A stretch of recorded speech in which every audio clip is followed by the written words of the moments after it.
portraiture. In this video, we will look at how to establish accurate facial proportions and applying them to head tilt. The portrait on the left I drew from a selfie in which I'm looking directly ahead with little expression.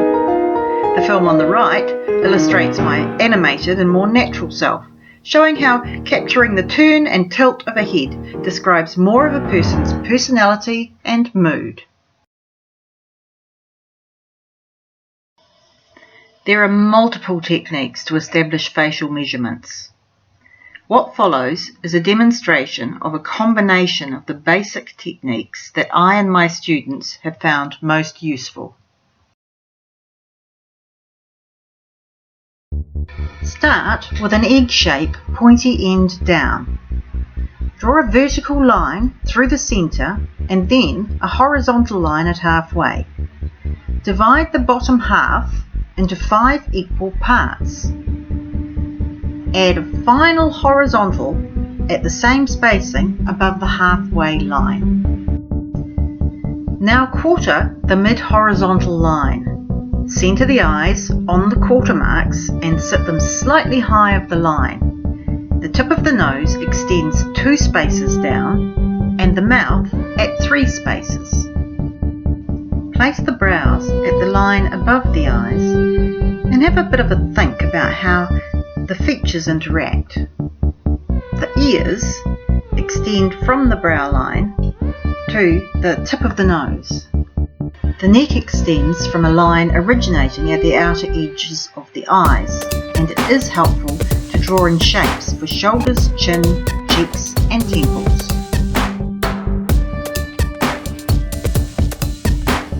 Profile uses the same horizontal measurements, adding a jawline to the base of the ear and a circle describing the back of the skull. Add nose, brow and eye, mouth and chin to the same measurements as the front view. Add the neck and mark in cheeks, temples, etc. Being familiar with these rules of thumb simply means that when faced with a real live human being, you will recognise their individuality through gross and subtle differences.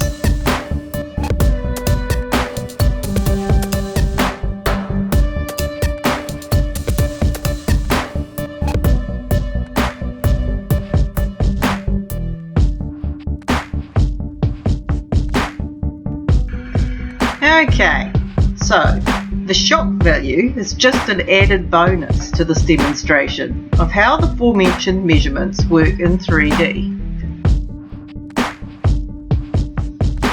You can see as I move my head how the measurements alter and interact at different angles.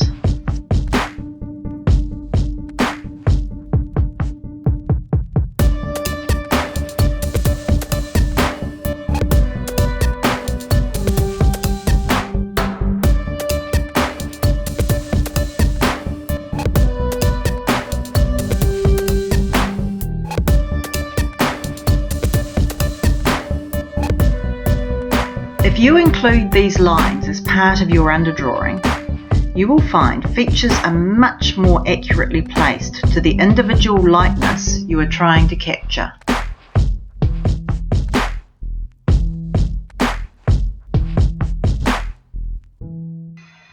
The chopsticks represent how you can use a point on one facial feature to figure out the accurate placement of another. They're also quite good at demonstrating the basic planar change between cheek and front of face.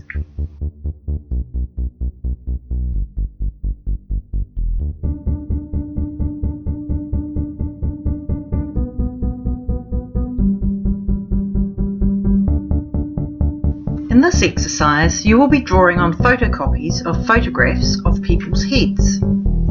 This is to become familiar with critically assessing the placement of features.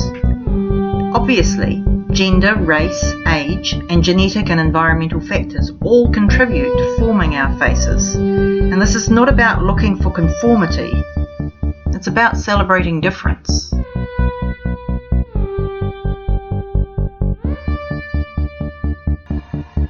This is Will Smith, Compared to our established standard proportions, Will has a long, narrow head that is of consistent width. He has a short philtrum, a deep chin, jaw, and smallish ears. His direct gaze, which could be confronting, is softened by a slight upturn at the corners of his mouth. Meryl Streep has a head tilt, which makes her appear welcoming, even empathetic. Her eyes are a little close together and nose a touch longer than the averages we've established. She also has a high hairline, which we haven't talked about, but is another comparable trait. Barack Obama has his head slightly raised, which you can see reflected in the curvature of my measured lines. He has fine features, regularly placed, except for slightly close eyes and larger than average ears. Patrick Stewart's head is tilted slightly downward. His eyes sit high on his face with a correspondingly smaller forehead, and his earlobes are long, which is something that happens with aging.